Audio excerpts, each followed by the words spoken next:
지난번에 이어서 엠비아픽도에 관한 이야기를 하게 되었습니다. 지난번에는 제목을 조선과 작성하는 엠비아픽도라고 그랬는데 그 이야기를 다시 간단하게 하겠습니다. 첫째로는 엠비아픽도님은 1796년에 탄생했습니다. 교국신학교에 다니다가 파리방정교회에 입회해 다니고 1819년도에 신학생이었을 때 23살이었을 때 조선으로 가고 싶다 그런 말을 했었습니다. 그때는 조선을 아는 사람은 거의 없었습니다. 또 그때는 조선은 하나의 선교국가 아니라 그냥 중국 북경에 속한 하나의 지역이라고 할까, 공수라고 할까, 현대식 말로 그뿐이었습니다. 파리방정교회와 역시 공인관 전혀 없었습니다. 근데 신학생은 나 조선 친구가 되면 조선에 갔으면 좋겠다 그랬었습니다.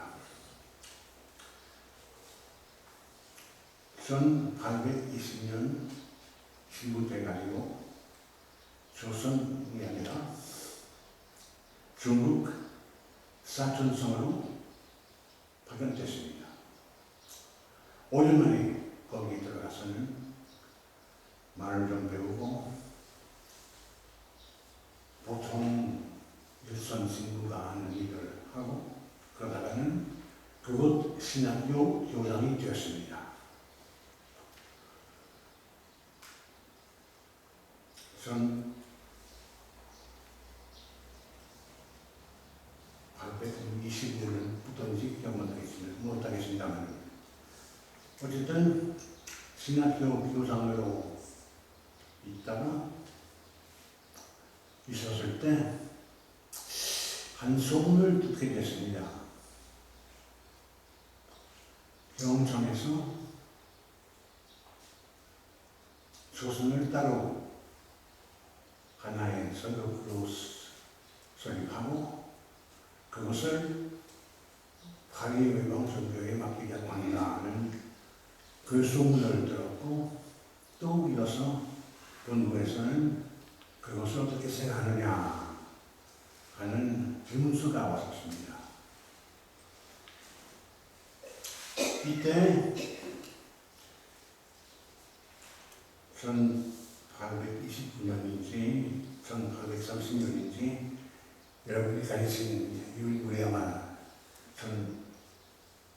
1839년도에서 모르겠습니다만 이것은 아무튼 것이고 1829년이나 1830년도에 에메랄 친구가 마카오에 있는 전교회 대표부로다가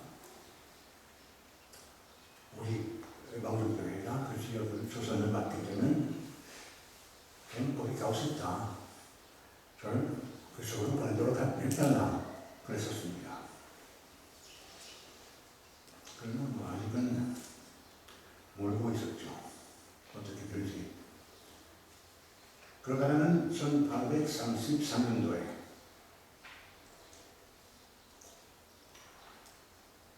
엠베 신부가 신학교 교장으로 있으면서 불게야 소주교가 조선의 초대 대목교장으로 임명됐다는 그 사실을 알게 됐어요. 그리고 조선이 하나의 독립된 선교국가 된다는 그 사실을 알게 됐어요. 이때는 엠베 신부가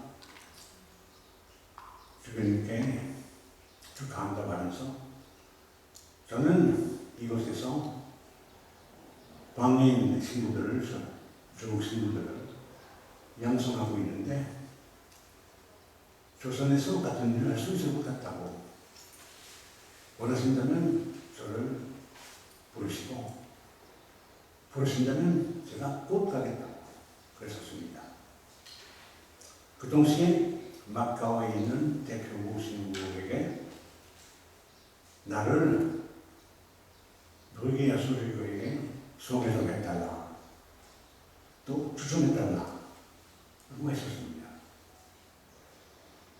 그런데 웬일인지 대표부에서도 아무 이야기도 없고 오지 않고 또 노르웨이아 수리교회로부터 아무런 오라는 이야기도 없고 시간이 막 가는 것이었습니다. 그때도 말씀드렸지만 지금처럼 사람들이 상수하는 것이 아니었습니다. 특히 선교사들이 그랬습니다. 물론 박해로 인해서 몹시 고생한 사람들이 있었지만, 그리고 수고하는 사람도 있었지만, 그냥 보통 자연사해도 60대 이상은 그냥 돈이 없었습니다. 50년대 아니면 40년대 그런 것이었습니다. 왜냐하면 그냥 40이 되면 빈물밥이 시작하는 것이 될 테니까 가려면 빨리 가야지. 40이라면 스스로 답조를 해야겠다. 그랬었습니다. 이 40이 되니까 이 양반은 정말 그동안에 그렇게 바랐던 일을, 조선을 가는 그 일을 포기해버렸습니다. 안 되겠다. 하나님께서 내가 거기 가는 것을 원하지 않습니다. 하나님의 뜻대로 하자. 여기 중국에서 사선성에서 맡은 일을 힘껏 하면 되겠다. 그런 마음을 가졌습니다. 그러다가는 신학교 교장위기가 끝나서 그런지 다시 일선 본당, 일선 선교사가 됐습니다. 이 교천에서 저 교천으로 다니고 그랬었습니다. 어느 날 1837년 4월 22일에 어떤 교천에서 편지를 잔뜩 왔습니다. 그 당시에 인편은 편지들은 다 인편으로 보내지는 것이었습니다. 마카오에서 사천성으로 가는 편지들을 한국으로 하고, 사천성에 온 편지들을 이제 각사에게 또 보내고, MBC구나 몇 통인지 모르지만 아무튼 여러 통의 편지를 받았죠. 그 가운데 하나가 병청에서 오는 것이었습니다. 임명장, 조선 선교부 선교부장, 지금 해서 구리로 임명된다. 그런 것이었는데 어떻게 보면 잘못된 것이었습니다. 왜냐하면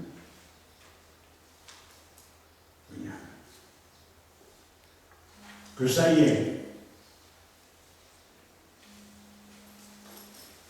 노르웨이아 주교가 거기 내몽고에서 돌아가셨거든요. 그분의 부필리필 부선교부장으로 임명된 여자입니다. 자동적으로 부임자가 되어서 이제 부선교부장이 아니라, 그런 말이 있는지 모르겠지만 진짜 전도부장이 됐습니다. 저도 임명됐습니다. 그렇게 조선을 오고 싶었던 여러분들은 뜻밖에도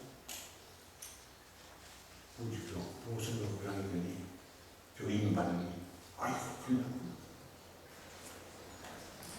이거 감당할 수가 없다. 그런 생각만 나고 그 직책을 상향해야 되겠다고 그랬었습니다. 그러다가는 주변 사람들은 아니 그렇게 할 것이 아니라 이것이 부모님이 하나님의 뜻이기 때문에 또 교황님의 뜻이기 때문에 이걸 수락하고 주력금을 받고 당당하게 거기 가봐라. 수명해야 한다. 그랬었습니다. 그래서 이해하며 선생님은 1837년 5월 14일 날 주력금을 받았습니다. 몰래 받았습니다. 그리고 교부장이 몇몇 사람에게만 이야기하고 불과 소품식에 불과 50명밖에 참석 못했답니다. 아무튼 이제 그 책임을 맡은 엠베어 주교 삼국도 이전에 출발해야 되겠다고 생각했었는데 동료 신부들도 그렇고 중국인 신부들도 그렇고 또 그곳 신자들도 그렇고 그 같애가 아니다. 너무 고생하게 생겼다.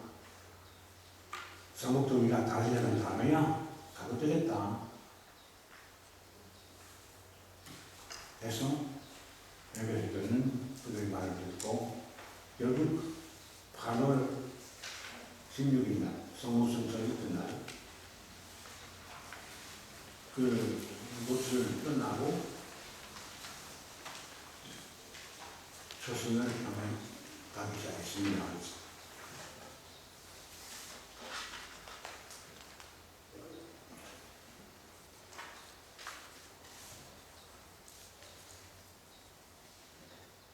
여기서 계신 이렇게 해서 그 길로 오셨는데 137일 걸렸다고 이야기 본 것 같습니다. 어쨌든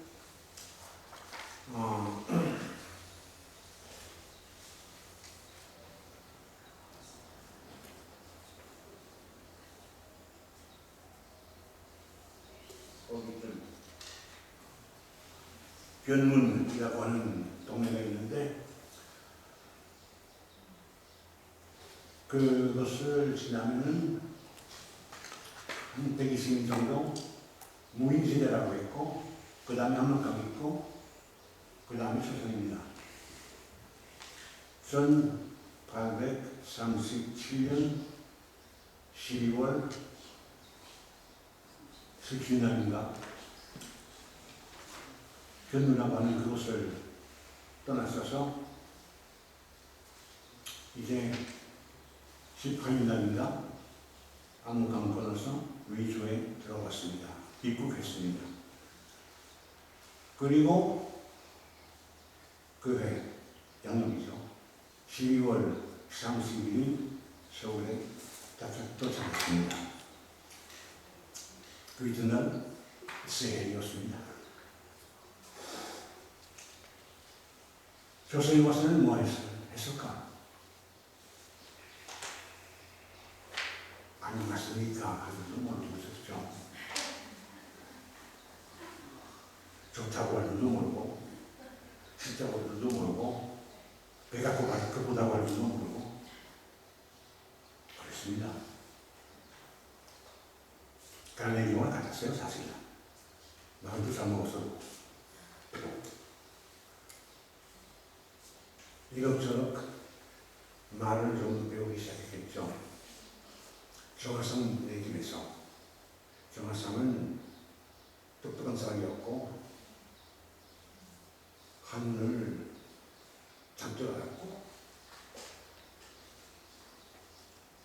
아마 한을 잘 몰랐을지도 모르겠습니다. 그때는 똑똑한 사람들은 한문만 알고 한글을 무시했었어요. 어쨌든 한 3, 4개월 동안에 말로 배우기 시작했고 그러다가는 부활 주기를 지나서 고해 성사를 주기 시작했어요. 서울에서. 그 당시에 시골의 기후들이 있었고 또 서울의 기후가 있었습니다. 시골은 주로 현재 충청남도 있죠. 또 경기도. 서울에 한 1000명 정도 고해 성사를 받으려는 사람들이었다 합니다.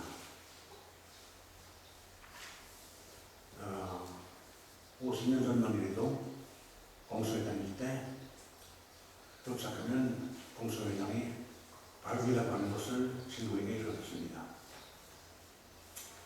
가족별로 김씨들, 박씨들 등등 고해자들, 그러니까 고해 성사를 받을 만한 사람들, 나이로 보아서 족고해 주정로서의 한 사람들이 그 명단을 줬었습니다.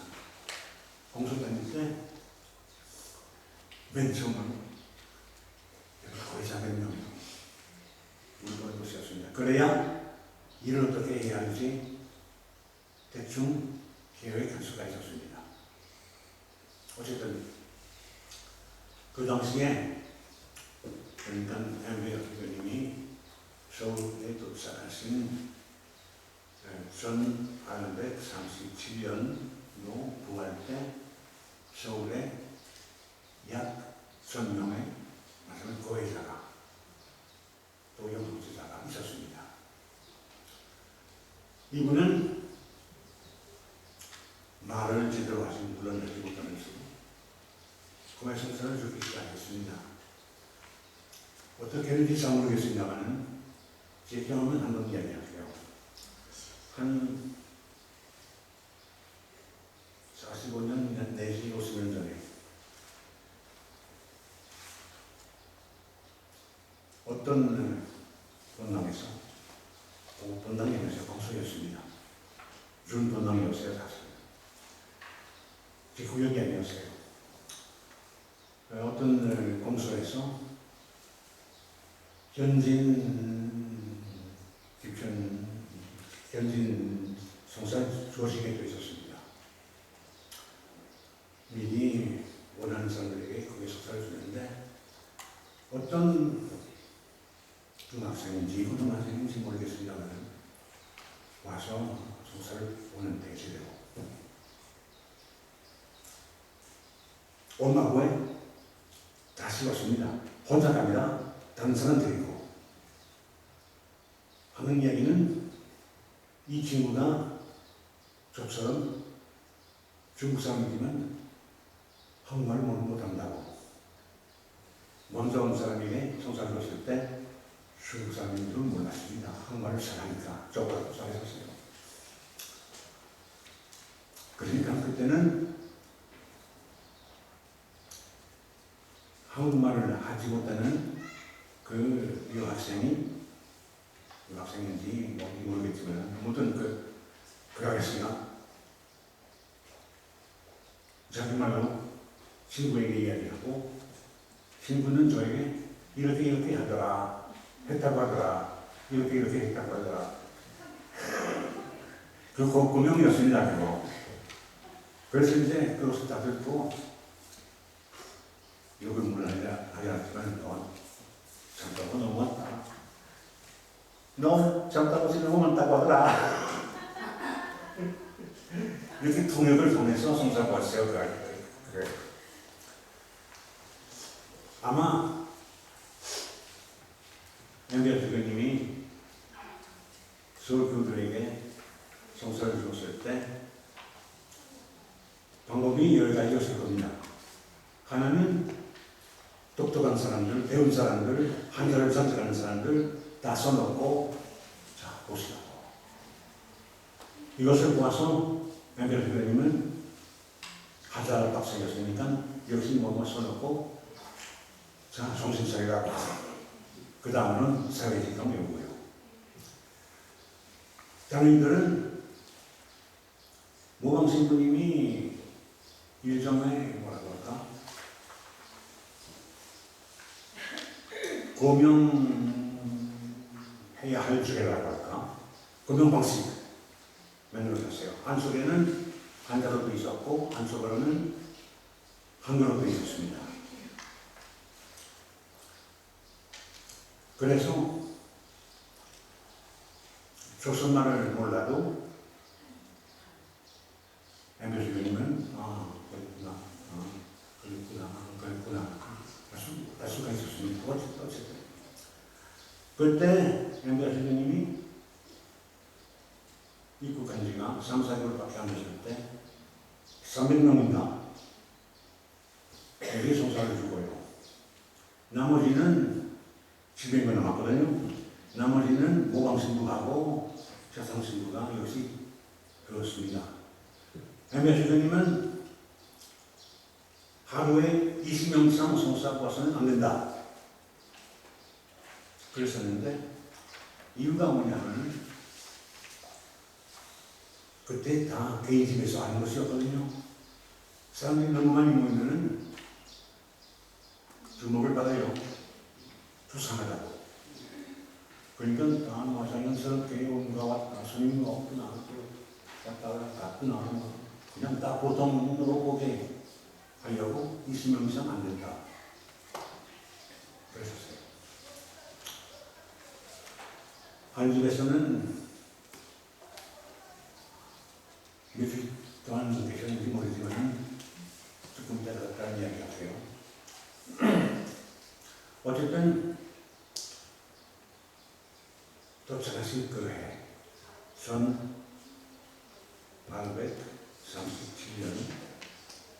부활 지나서 나서는 서울교들에게 파동수사를 주시고도 그 다음에 뭐 하셨는지 모르겠습니다만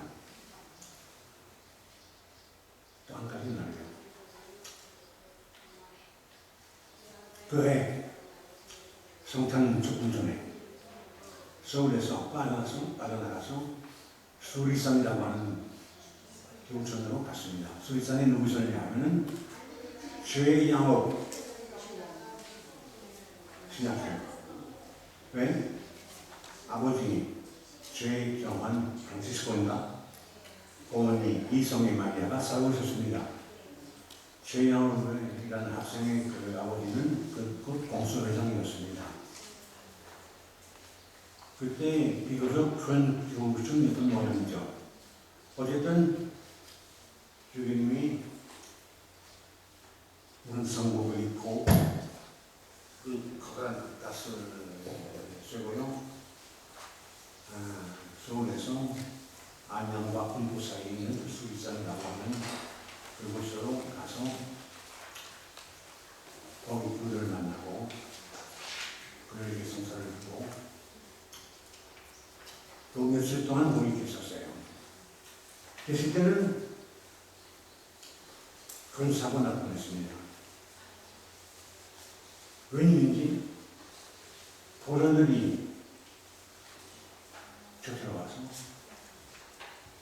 한 집의 주인, 그 부인, 또 그 정인분이 잡아갔어요. 이 교우는 가만히 있지 않은 그런 모양이죠. 뭐 싸우려고 했던 모양이죠. 아무튼 좀 시끄러웠어요. 그래서 일찍 외교인이 신자라는 사람이 고들들에게 왜 그래? 돈 주고 자 놔줘. 이들은 다행히도 사람보다 돈을 더 좋아해서 그 교우들을 놔주고 결혼식하고 동승하고 그것만 불쌍하게 했어요. 만일 그들이 다른 집에 접근하셨으면 주님이 그때 잡으실지도 모르겠습니다. 어쨌든 며칠 동안에 그 수리산에 계시고 그 다음에 뭐 또 무엇이었는지 모르겠습니다만 약 20일인가 한 달 후에 우리 정신모님 고향에 가셨어요. 까뜨미. 그런데 까뜨미에는 까뜨미 계실 때 좋지 못한 소식이 하나 들어왔어요. 서울에서 얼마 전에 17명이 한꺼번에 잡혔다고. 서너 가정이, 서너 집 식구들이 한 집에 모여 있었을 때 잡혔다고. 그래서 주님이 야 이거는 참 그렇지 않다 생각하시고 이를 조금 부지런히 아마 하루에 20명에게만 성사를 못했다. 아마 30명이나 40명에게 들어설지도 모르겠습니다만 어쨌든 4, 5일 동안에 거기 계시다가 갔더니 그 다음에 인천을 가게 되셨어요. 원칙적으로 가지 않고 서로 돌아갔어요. 겁이 나기 시작한 수업자들에게 좀 안심하라고, 안상하라고, 안상할 거라고, 또 이익들에게 성사를 주려고 그랬습니다.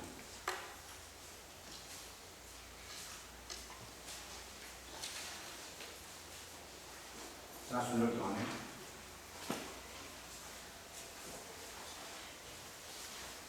명에게 성사를 줬답니다. 그러면은 하루에 평균 몇 명씩입니다. 원칙대로 했으면 하루 20명입니다. 27일 동안 아마 28일 동안 일하셨습니다. 사순절은 몇 날인가? 40이죠. 40 가운데 27일 동안 일했으면 게으르게 하지는 않으셨겠죠. 어쨌든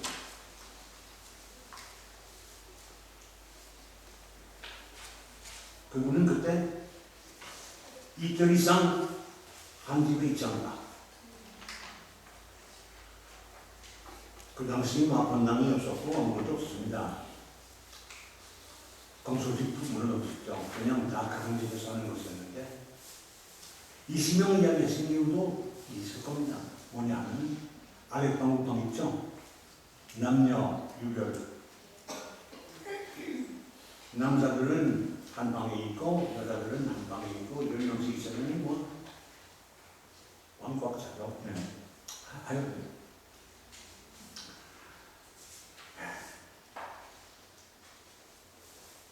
부활 주기이 가까워서 성사를 그러니까 550여 명이 계셨는데 아직도 막 400명이나 450명이나 남았는데 부활 죽일 다음에 나머지를 주려고 그랬었습니다. 그때 하나의 무슨 사고가 있었던 것 같아요. 무엇인지 모르지만은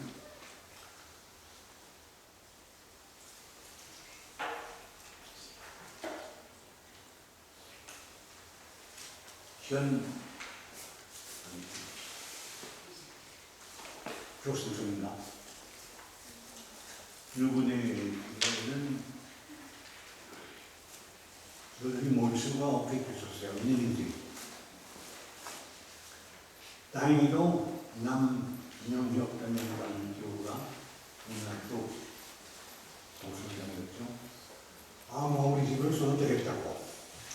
부활 주일 다음 금요일과 토요일날 우리 집을 써도 좋다고.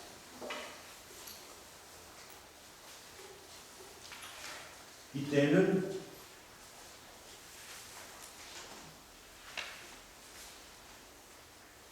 현 성문이보다도 그 부인과 그 누인 같아요. 정년 내립니다. 그러나 아마 기호들을 더 잘 알게 있을 것 같아요. 기호들에게 저기 남 면역단장님 집에서 모이자. 그런 금요일 날, 토요일 날.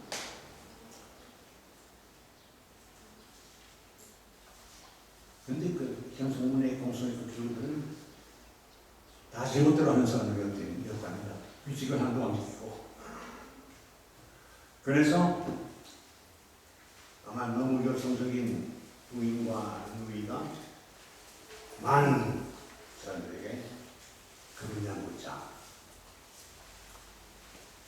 또 이 사람들은 경우에 따라서 길도 잘 모르고 있었죠. 가다가는 길도 물어봐야 했죠. 이것도 좋지 않습니다.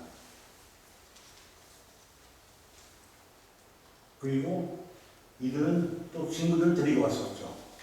결국은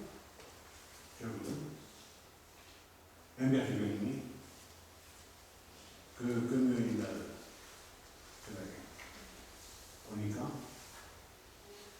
100명이나 모여 있었습니다. 남양매주에서 그 집이 얼마나 넓었을까?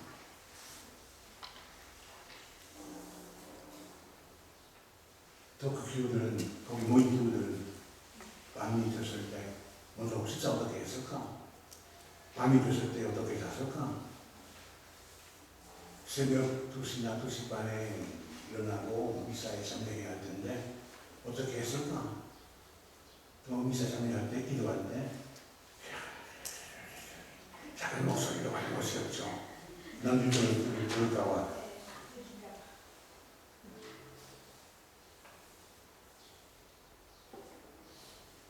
그뿐 아니라 이제 이분은 밤중에 미사에 참여한 다음에 돌아가고 아마 이분과 그냥 남았었죠. 그리고 다른 사람이 또 들어왔죠. 결국은 이들 사이에 엠비아주교님은 146명에게 성사를 했대요. 원칙적으로 하려면 40명인데 100명은 21번짜리였습니다.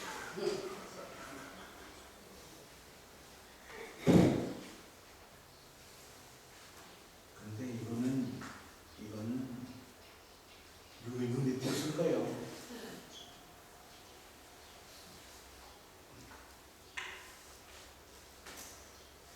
주교님은 부활 다음 주일 아직도 부을 때 그 집에서 빠지고 정화성의 집으로 돌아왔습니다. 저들도 다 요식을 했을 거예요.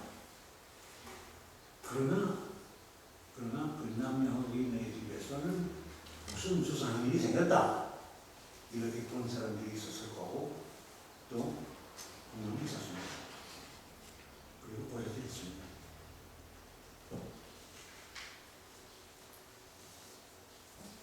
부활 주일 다음 주일 저녁 때 남자녀의 집이 적극을 통했습니다. 거기에서 발견된 것이 가운데 제비다. 미사 때 있는 그 제비 말이죠. 또 주님이 그 모자, 이 세상의 그 모자 말이죠.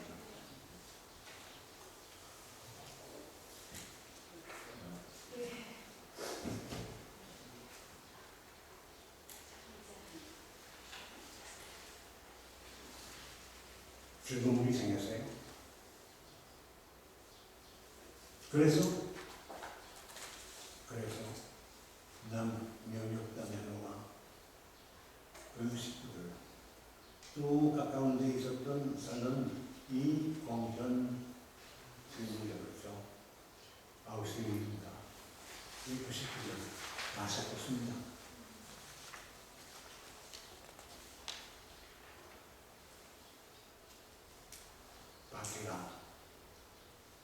전반적인 박해가 시작되는 것이었습니다.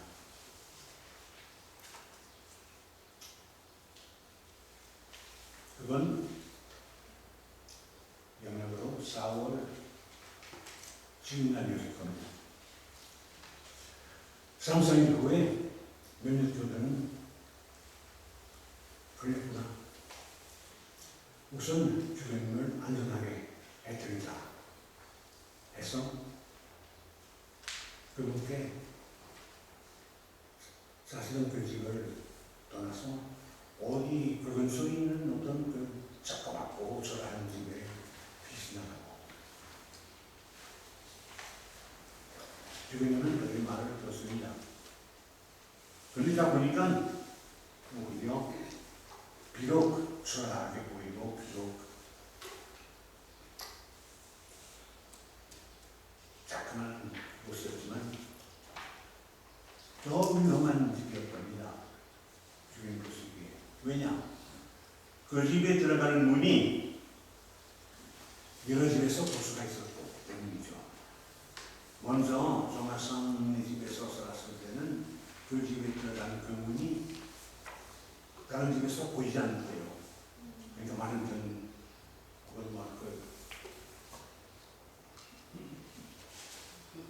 좀 가까운 데 기분이 모양이죠. 어쨌든 주님은 그곳에서 에이씨 여기서 밖에 잡을 거 아니냐. 한 달 동안 계시고 한 달 정도 계셨다. 4월 10일 거기 가셔서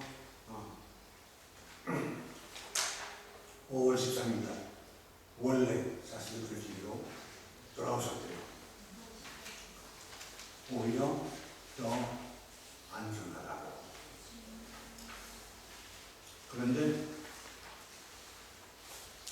4월 7일 날 잡혔던 남다미안로 이 공연 또 그 집 식구들 불과 한 달 반에 사형을 당했습니다. 남다미안로 이 공연을 아우스는 5월 14일 날 다른 몇 명의 여섯 명의 기록과 함께 서울 서대문 박내거리에서 거기서 수행을 했습니다.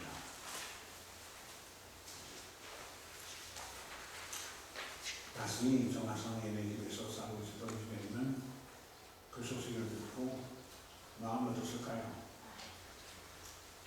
주변에는 지치들을 거두어라. 또 이것을 정중하게 입혀서 사용당하면 거의 빨아보신 몸으로 거의 그 알몸으로 사용을 받는 것이었거든요. 정중히 옷을 입혀주고 또 정중히 매장하자고 주님을 누구를 시켜서 그렇게 했습니다. 이 사람은 동반자입니다.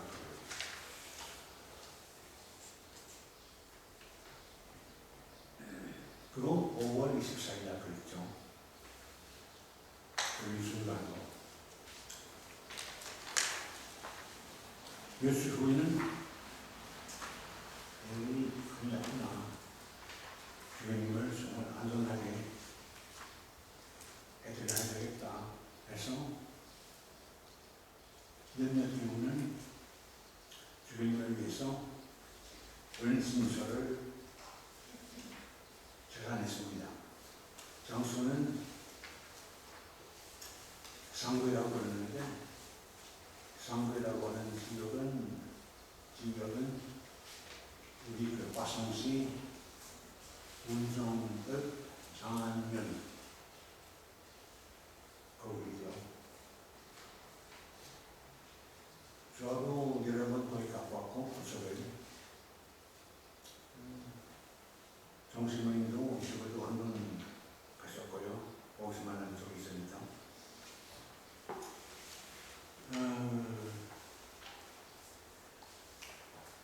1389는 박성수이 윤석열 운병리 빨라봇이라고 있던 1389는 많은 곳이라고 생각합니다. 왜냐하면 다윈의 주변이 하신 얘기가 있는데 꼭 맞는 그런 것이죠. 제가 보기에 여러 가지 갖고 왔지만 이게 맞다 그렇게 생각이 듭니다.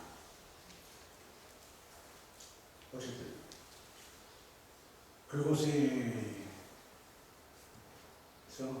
주인을 위해서 안전한 자리를 말하는 그들은 배를 타고 강화로 해서 한강하구로 해서 영동구간으로 해서 어디인지 잘 모르겠습니다만 아마 뭐라고 할까 그쪽으로 와서는 주인님한테 같이 가시라고 안전한 곳 가시라고 하자고. 그래서 다시 주인님은 그 배를 가시고 한강을 하구로 해서 강화로 해서 진나바라고 해서 그리고 여러 선들 가운데 다녀서 거기에 그쪽으로 가셨습니다. 그것은 6월 3일이었습니다. 6월 3일이었는데 그것은 거기에는 교집이 하나 있었어요. 어떤 교집에서 많은 빚을 가신 겁니다.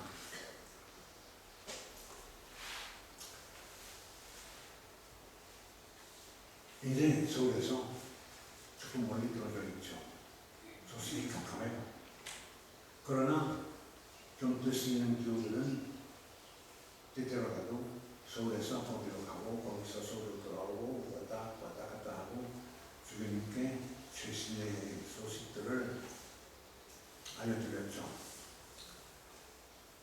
아까 이야기한 대로 5월 24일에 남담현호 이광현 아우구스티노 이것이 또그 밖에서 나온 약속을 수료했고 또 계속해서 그들이 좀 잡히고 계속해서 사형온도가 떨어지고 계속해서 사형이 집행되는 그 이야기가 여러 번 있었습니다. 7월 29일인가 역시 9명인가 죽어있죠. 날이 갈수록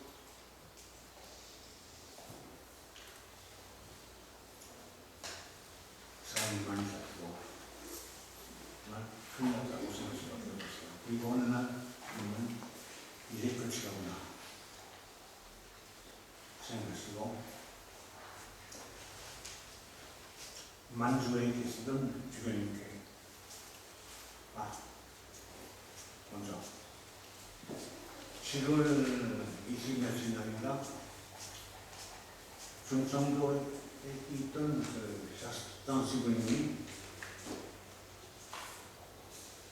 주변님께서 계시던 그곳으로 오셨어요. 그러고 주변님은 누구를 시켜서 모방신부를 부르게 했죠. 결국은 세 분이 주변인과 모방신부와 사상신부가 7월 29일 날 함께 모여서 논의를 했죠. 이렇게 되니 어떻게 할 것인가. 주변님은 우리 집 사람 가운데 하나라도 자수해야 되겠다. 둘은 당분간이라도 중국으로 피신하자. 그랬었는데 그때 모방신부가 주변님은 정말 감사하고 난 그 말을 써보면서 내가 당하게 됐구나 그렇게 생각하고요. 그러다가는 모두가 그렇게 생각 안 되겠다. 베트남의 근황 속에 4년 전에 이런 일이 있었다. 1832년대 초에 1832년인지 32년인지 그런 모르겠습니다만 베트남의 주교가 자수하고 친구들은 주교님의 명령으로 유나라로 신했습니다. 배를 타고 갔는데 사람들이 돌아오니까 따스했어요. 그리고 혹독한 고문을 받았어요. 이 엠베드교하고 모방신부하고 사상신부하고 같이 만났을 때 서로 이야기를 했을 때 하나 자수하고 둘은 비신스는 안 되겠다. 비신스교를 너무도 당하게 생겼다. 안 되겠다.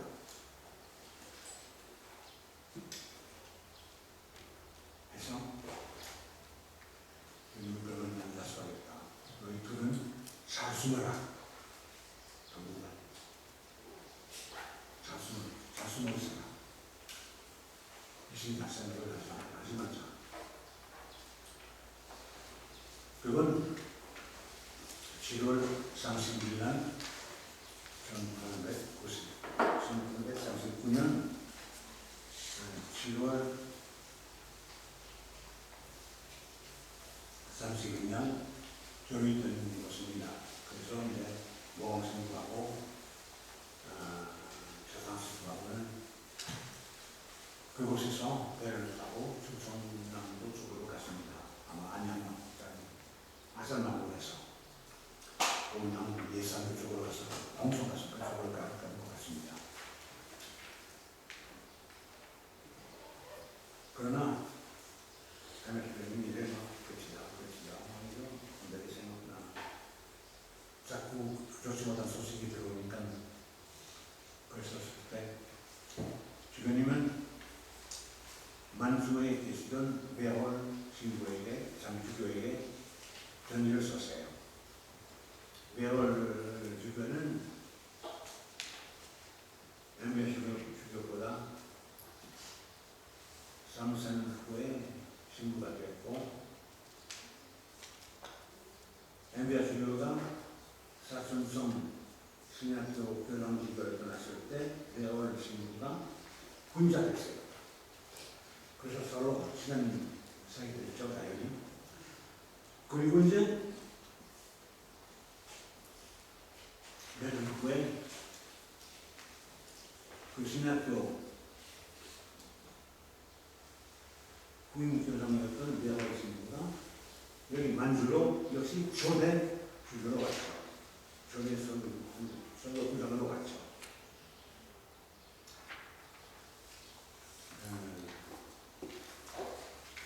엠베 주교님은 결국 작별 인사를 이웃 주교한테 하고 또 모방과 사상신부에게 역시 간단한 정치를 써놓고 마지막으로 쓰신 글이 그겁니다. 그리고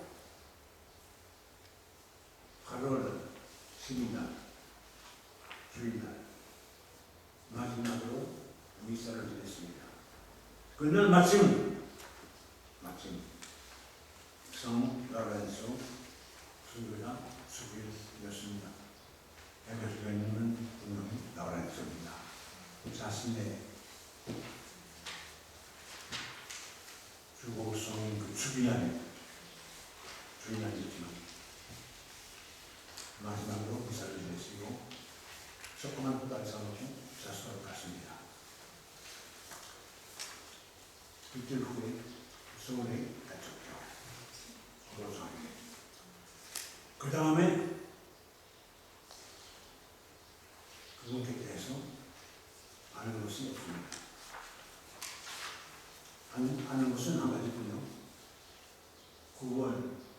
22일 신앙교회에서 문광부와 석상스님과 함께 순교했죠. 보도청에 들어가서 어떤 신문을 받았는지 어떤 고문을 받았는지 그것은 아는 사람이 다 보고 있습니다.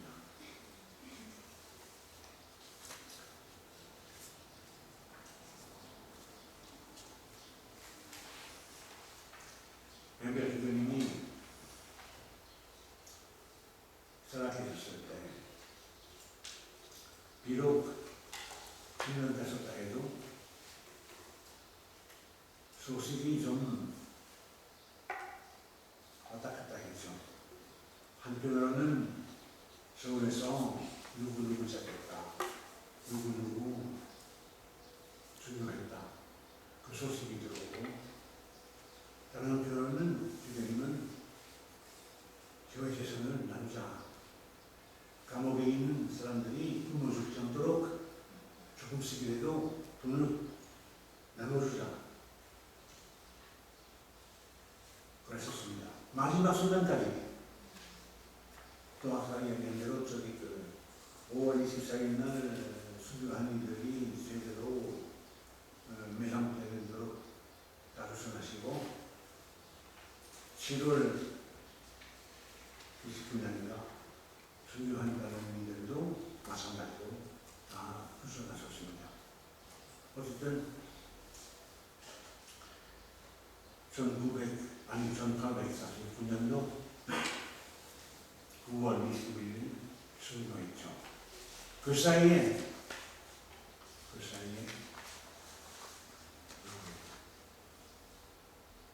잡히기 직전에 동료신부에게, 모방 소상신부에게, 사상신부에게 잘 숨어 있어라, 다른 짓이 있을 때까지 잘 숨어 있어라, 또 나를 위해서 기도해달라, 그렇게 단단한 조치를 보내주고 며칠 후에는 누구를 통해서 그랬는지 아무도 모르지만 이제는 끝이다, 자수하여라, 누구누구 어디 갔으니 그들에게 자수하라고 그런 조치를 보내줬습니다. 그리고 그것을 받고는 두 분이 9월 초에 자수했습니다.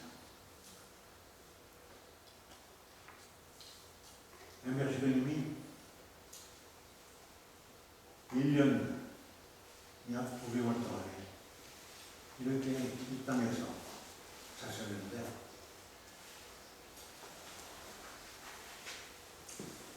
사람들이 보아서, 자기 눈으로 보아서 그분이 어떻게 사셨는지 대충 알 수가 있었죠. 남들이 우리 하는 말이나 하는 행동을 볼 때 역시 그이는 그런 사람이로구나, 그이는 그런 사람이로구나 이렇게 판단하지만 많은 경우에는 완전한 판단이 못 됩니다. 왜냐하면 그렇지 않은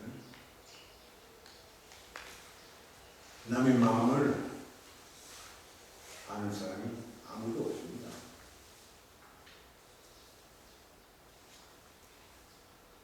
제가 좋아하는 것이 무엇인지 아십니까? 제가 싫어하는 것이 무엇인지 아십니까? 모르시죠? 마찬가지입니다. 저도 여러분 그렇게 모릅니다. 엠베 주교님은 남들처럼 살면서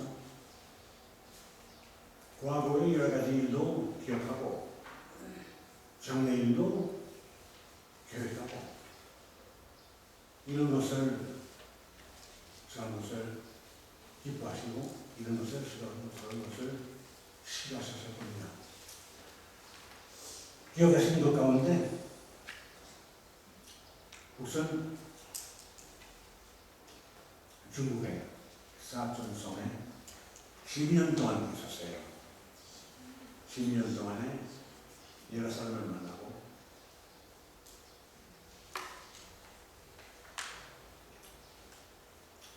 그들 이야기도 많이 듣고 그들 기억하고 있었을 겁니다.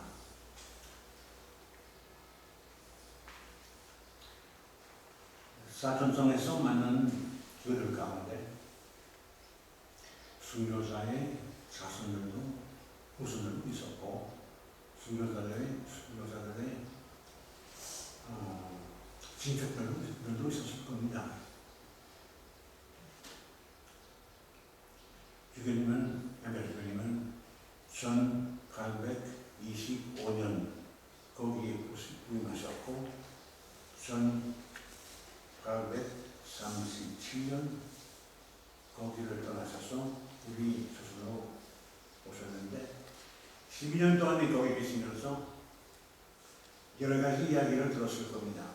또 분명히 들으셨습니다. 거기에 계시면서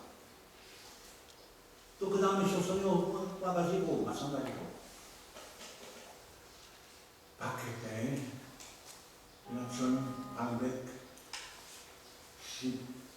1815년까지 그 박해 때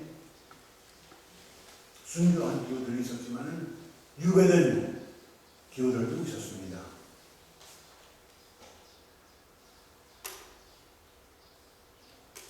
이건 사건성인데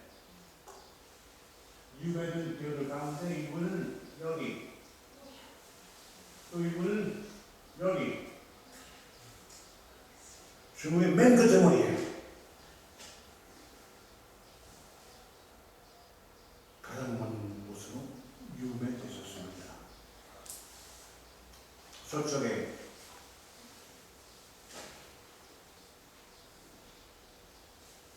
여기 있던 교들은 2년이나 3년씩 한 번씩 어른 친구가 와서 손살을 들었답니다. 북쪽에 있던 들은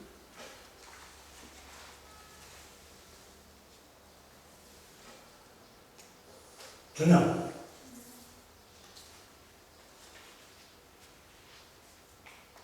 말씀은 세상이었지만은 지옥으로 간 것과 별 차이가 없었습니다.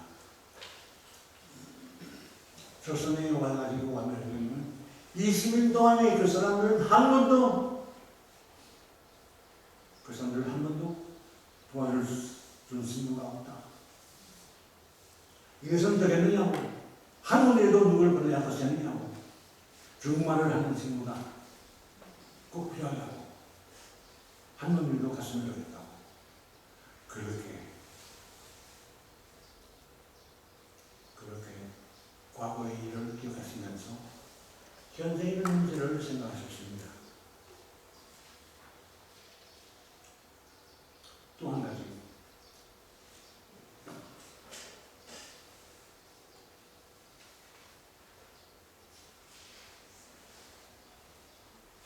거기 끝판하고 그곳 사천성이죠. 그 옆에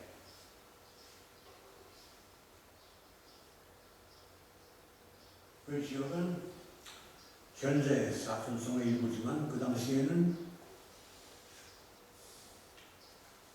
독립된 조그만 나라와 같았습니다. 중국의 영향도 받고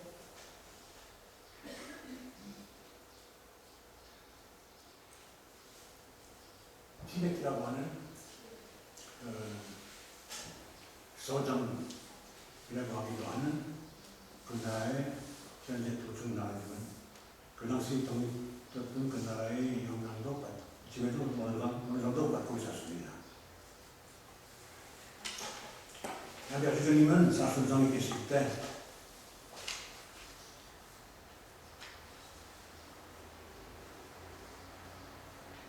거기 좀 있었어요.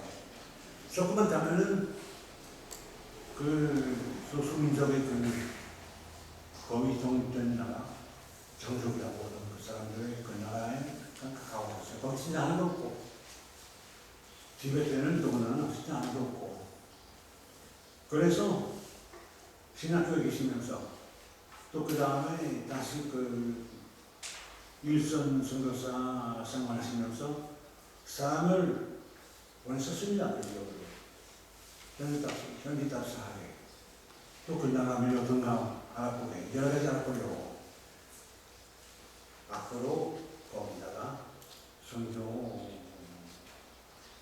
위한 노력을 해야 되겠다는 그런 마음을 가지고 계셨어요.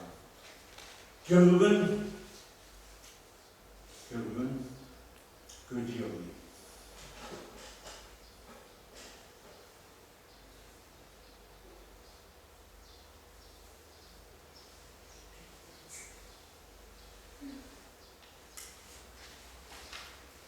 엠베 주교님이 순교하신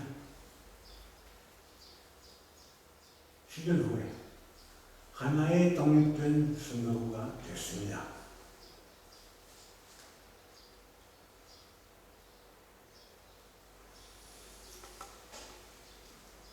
현대도 적어도 명목성, 강정, 우리 한자식 발음으로 강정, 그 지역으로 해서는 강진 교구가 있습니다.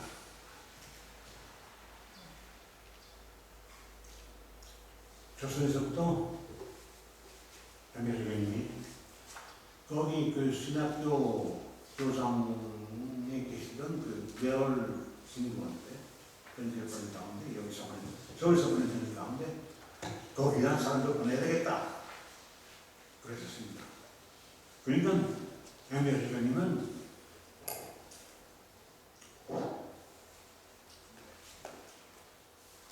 우물한 개구리가 아니었습니다. 조선에서 살면서 과거의 일을 기억하고 또 저쪽에 서쪽의 일을 생각하고 또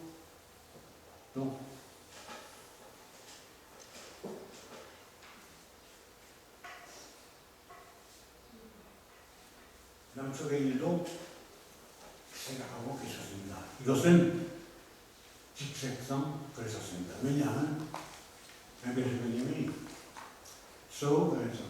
조선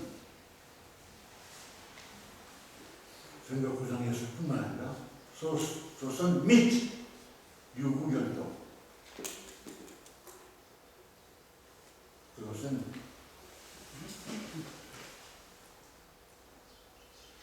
그리고 현재 일부라고 하고 또 오키나와라고 하기도 하죠. 지금 일본 땅이죠. 그 당시에는 일본 땅도 아니고 중국 땅도 아니고 그러면서도 양쪽에서 영향을 받고 그랬었습니다. 36개의 샘송이랍니다.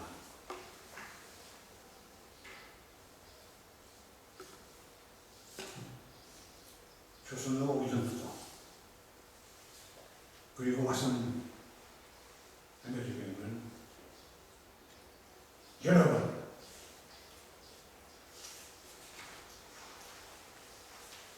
우선 병신도 선교사, 전도사를 보내야 되겠다. 그 다음으로는 식구가 가서 할 수가 있겠다. 또 그 성들은 우리에게 유리하다.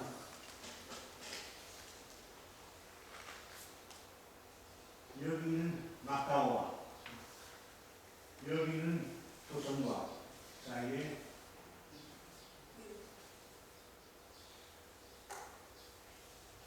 이거 하나의 유리한 점이 든다. 주교님이 하신 대로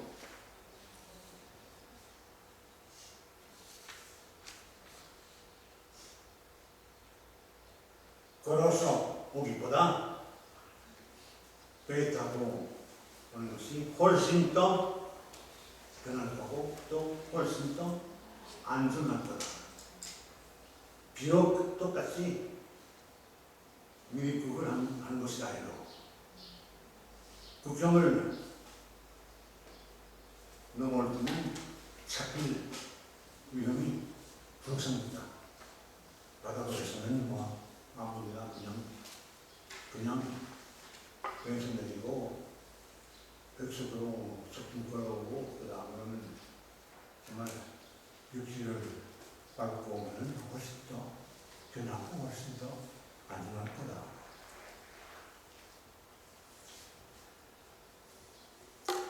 결국은 엠베주교님이 순교하신 역시 있는 후에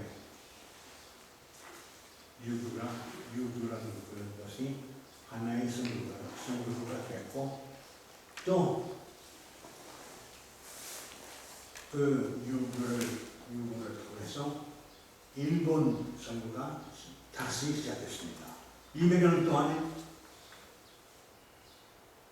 선교사가 하나도 없었던 그 일본에 다시 선교사들이 들어갈 수가 있게 됐습니다. 그리고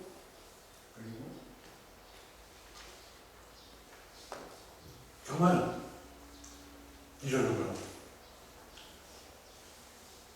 후손들에게 신앙을 물려준 사람들이 있어서 기후들을 발견했습니다. 200년 동안에 아무도 돌봐주지 않았던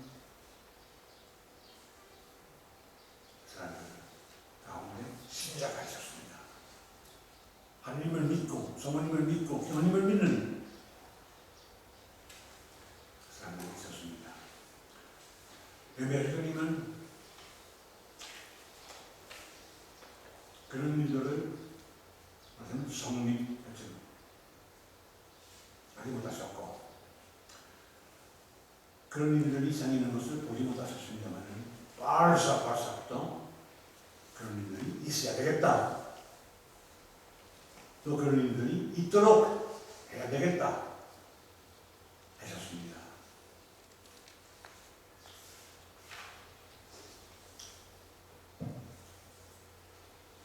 여기 계시면서 또 무엇을 하셨습니까? 중요한 일을 두 가지 하셨습니다. 하나는 기도 문제입니다. 정말 일본 사람들이 200년 동안에 신앙을 자기 후손들에게 그렇게 물려준 그 기적이라고 했지만은 여기도 기적이 있었습니다. 이승훈이가 1784년도에 북경에서 유세해가지고 돌아와서 책을 전부 가지고 왔었죠. 박혀져 있었고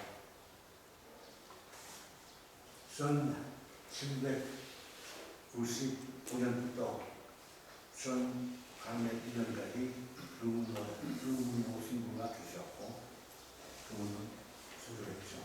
수술을 만든 생겼죠.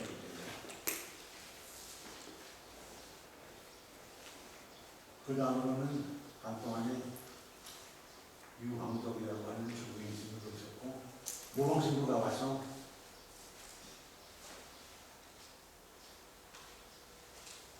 안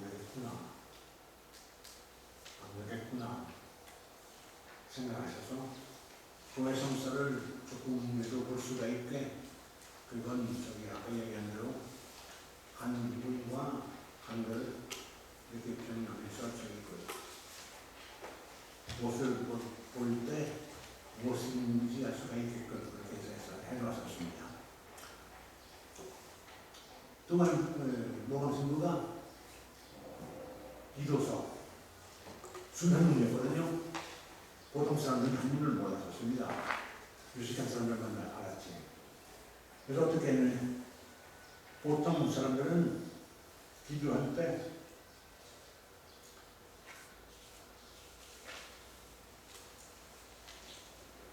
제천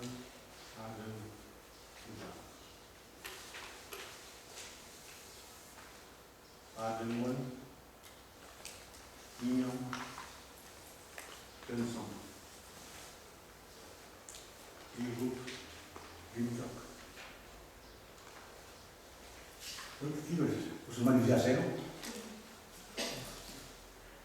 사람들은 무슨 말인지 몰랐습니다. 모방신부가 그것을 한글로 쓰게 했죠. 그래서 이제 적어도 한글을 배운 사람들은 제천, 아동, 부자, 아등원, 이명, 변성, 이국인격 했었지만은 역시 무슨 성인지 모르죠. 무슨 밤인지 몰라요. 그러니까 주님은 얘기 합니다.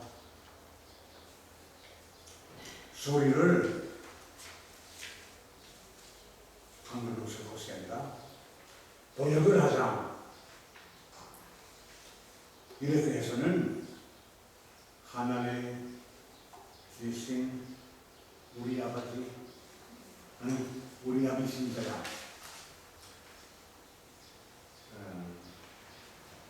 내 나라에 임하시며, 아니 구석이 뭐지?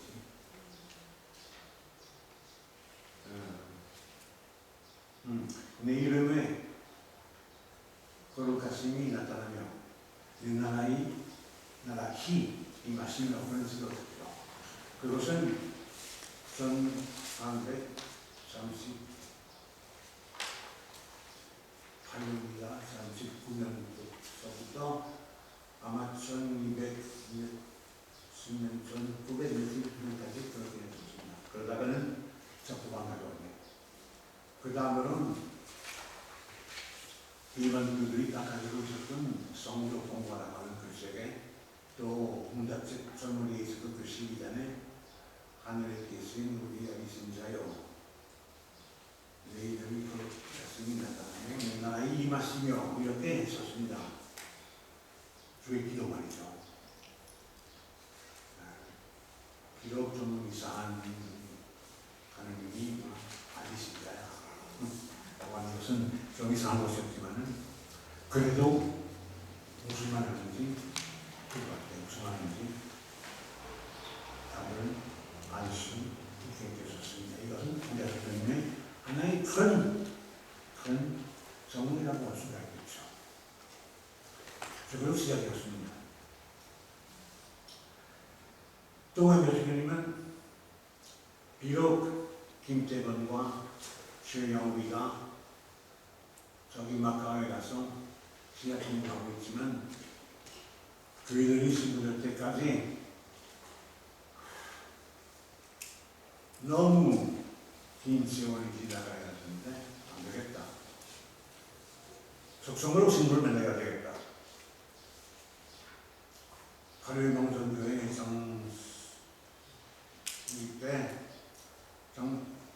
조기 때 원하는 주들은 그 고친 사람들을 신부로 적기 만들어졌다. 우리도 그러자. 그래서 교들에게 신부될 만한 사람을 좀 모셔겠다가, 그렇죠. 결국은 네 사람이 뽑혔는데 하나는 정한성 바오로 교들의 지도자, 또 독신이었습니다. 42살이었습니다. 하나는 이성리의 성장, 이재위 토마스, 32살이었습니다. 고래비였어요. 상수하셨습니다. 또 둘은 20살 먹은 거 하나 있었고 20살 정도 하나 있었는데, 이들은 좀 시간이 필요했었어요. 좀 더. 주교님은 3년 안으로 정한성과 이재위를 신부로 만들어야 되겠다. 그랬었습니다. 그래서 조선으로 들어오신 지가 불과 3-4개월밖에 안 됐을 때 1838년 흑마를 죽음 지나서 이들에게 날마다 2시간씩 강의를 했답니다. 물론 중국에서 발행된 책을 가지고 왔습니다. 그때는 좀 배운 사람들이 다 한국을 보고 있었으니까 문제가 별로 없었겠죠. 적어도 그 위에 있어서. 어쨌든 주변님이 공부소 계실 때에도, 그러니까 교회 성사를 주시는 그 기간에도 이 교우집에서 저 교우집으로 몰래 다니고, 저 다른 교우집으로 몰래 다니고, 거기서 몰래 2시에도 2시간씩 오후에 이들에게 격리를 했었습니다. 비록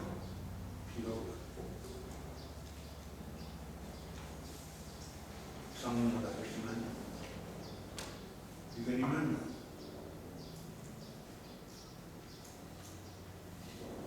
훌륭한 옳은 판단을 했습니다. 신약교에서 우리가 배우는 건 너무도 많아요. 많은 소리 쓸 필요 없습니다. 질문입니까? 동의했습니까?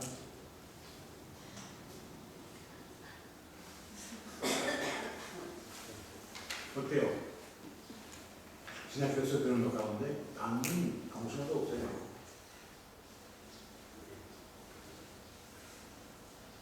와, 그렇다고 해서는 꼭 무시간 증거만 있어야 한다는 이야기가 아닙니다. 그러나 기본적인 일을 할 수 있는 증거가 있으면 돼요. 기본적인 거 말이죠. 물론 문제가 생길 수가 있죠. 유시간 증거가 있고 무시간 증거가 있으면 조금 문제죠.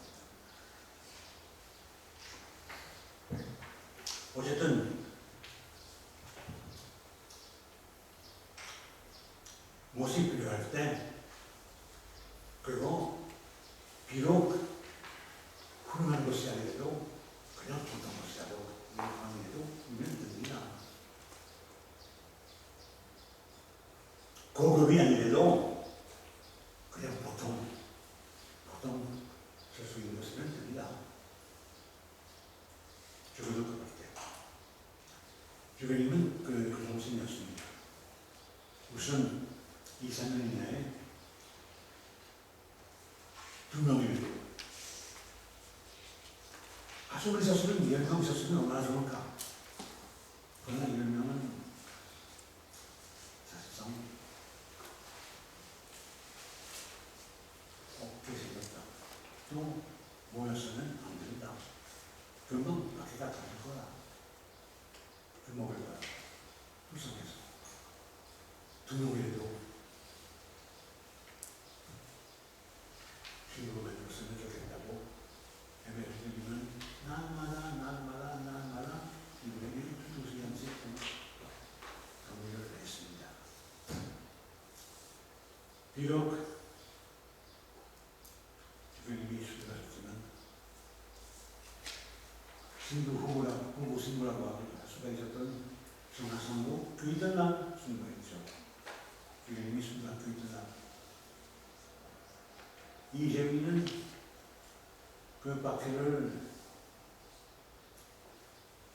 무사하게 보내고 다음 복 박해 때에 승복했습니다.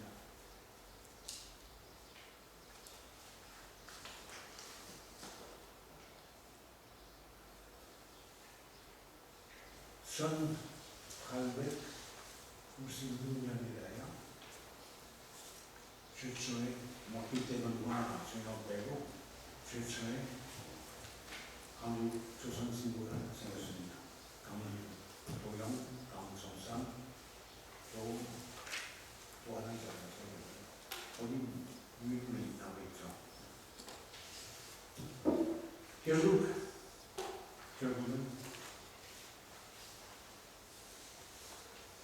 하나님의 그 꿈이 돌아가신 거의 60년 만에 이루어졌습니다.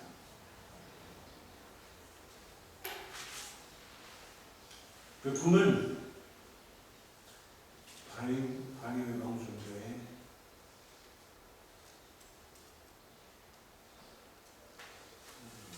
목적 가운데 첫째였습니다. 가서 그곳 그 나라 교회를 세우고 그 나라 신부를 만들어라 그런 것이었습니다.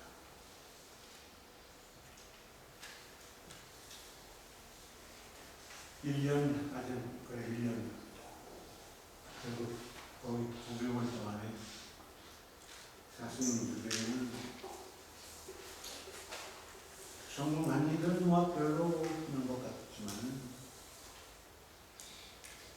그래도 방향을 분명하게 손을 잡고 그리고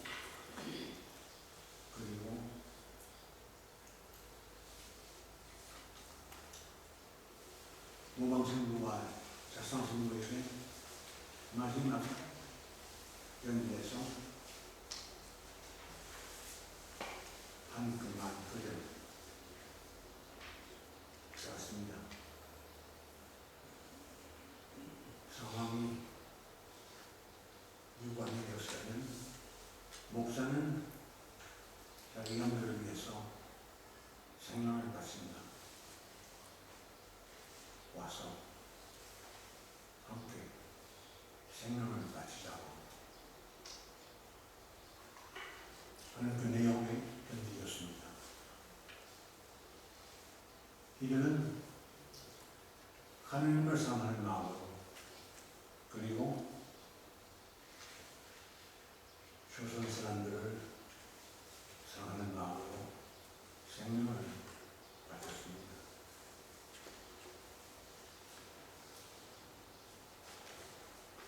그때 우리 지혜성에서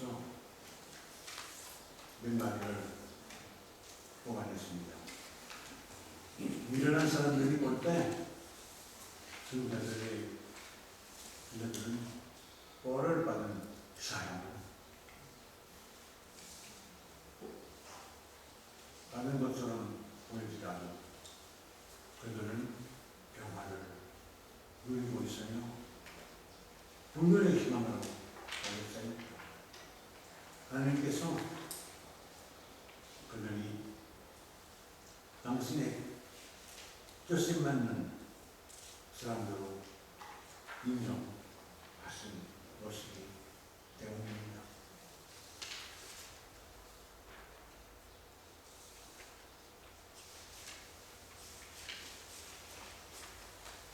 사랑하는 이들을 위해서 생명을 바치는 것보다 더 큰 일을 하지 못한다고 예수님이 말씀하셨습니다. 이들은 예수님의 말씀을 말씀 그대로 했습니다. 또 한 가지 할 것 같으면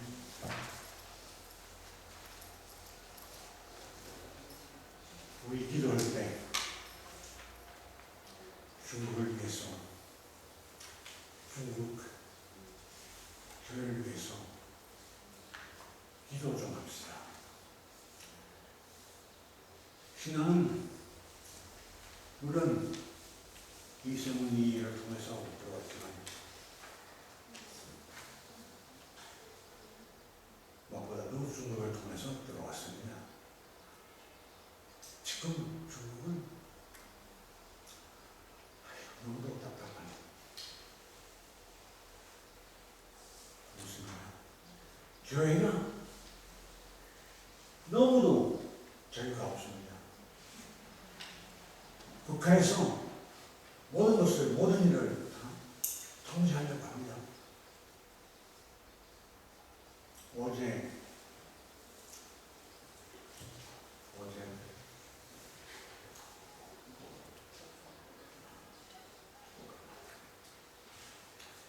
전 안동교 부장조교 교수님과 함께 몇 시간을 보냈습니다.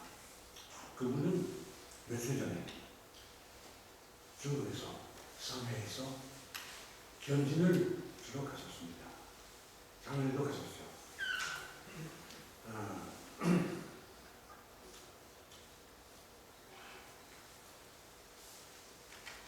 불어를 하는 외국인을 위해서 갔었는데, 하는 얘기는 거기 그 교우들의 그 회장, 우리 식으로 말해서 상해 불어권 신자 회장, 이런 사람은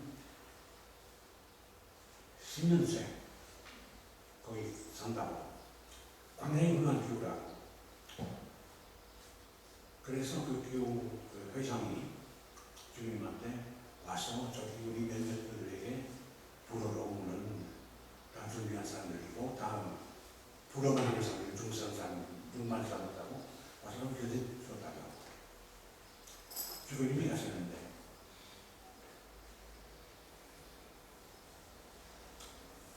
견진자들이 먼저 주님한테 편지를 보내셨어요. 와서 저에게 좀 변성사 마사이 한 가지 신앙 고백을 결국 먼저 주님한테 하고 저에게 성사를 줬다가 그 가운데 반도 들어오지 않았습니다. 도중에서 누가 그거 닦아버렸어요. 주님이 여기 두목 주님이 그들에게 역시 다 견제하셨어요. 일부는 들어가고 반 이상 안 들어갔대요. 주님은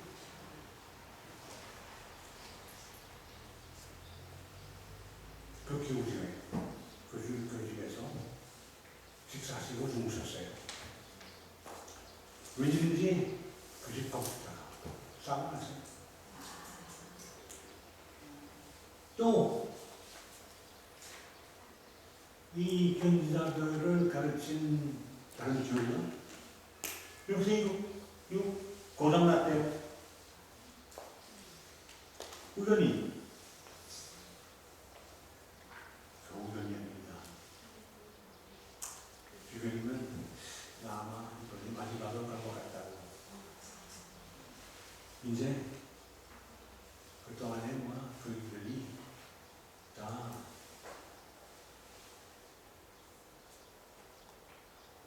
이렇게 보고 다 아는 것만 같다고.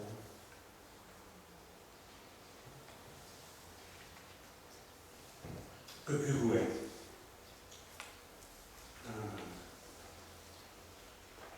진주교하고 신앙부 우리 김하고 똑같아. 김씨요. 그 주변이면 96세로 한 2, 3개월 전에 돌아가셨어요. 한 5, 6년 전에 보좌 중견을 얻으셨어요. 마치 여기 수원교구에 그 이영훈 마티아 주교하고 또 이인호 보좌주교 있죠.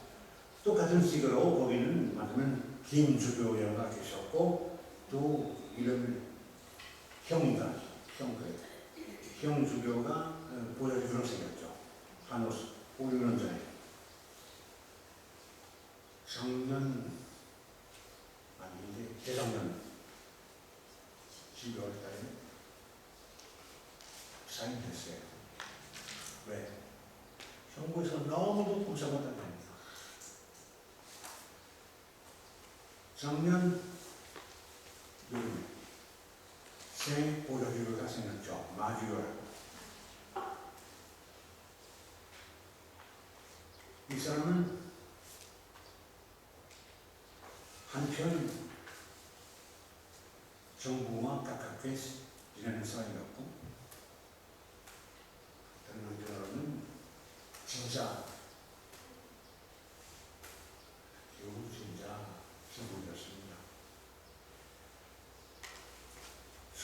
주교로 소금 든 그날 성당에서 예식이 끝나기 전에 나 이제부터 정부와 관계가 없다. 나는 단순히 교회 일만 하겠다. 저는 저에게 이렇게 됐어요.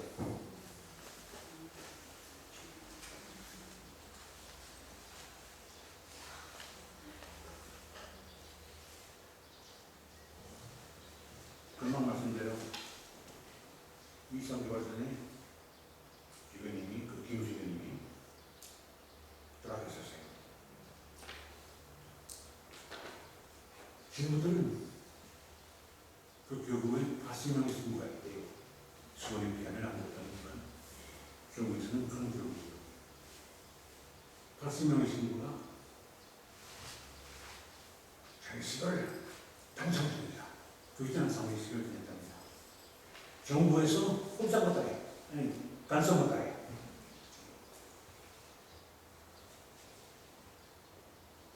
장례식을 했지만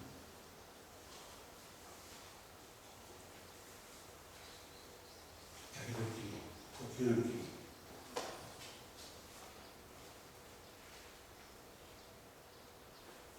정부에서 아무도 오지 않고, 옆에 그 공무원들도 하나도 없이 결국 정부 몰래 장례식을 지냈어요. 그래야만 제대로 지낼 수가 있었습니다.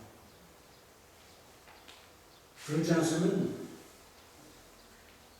정부에서 누가 와가지고 간섭을 하고 이런 것을 하지 마라, 이런 것을 하라 이렇게 다 시켰을 겁니다. 중국에서 공산당에 속한 교회를 없애버리지 못하니까, 교회를 없애버리지 못하니까 공산당 말 들어주는 교회를 만들려고 중국 교회를 위해서, 고생하는 교회를 위해서, 고생하는 친구들을 위해서, 고생하는 주들을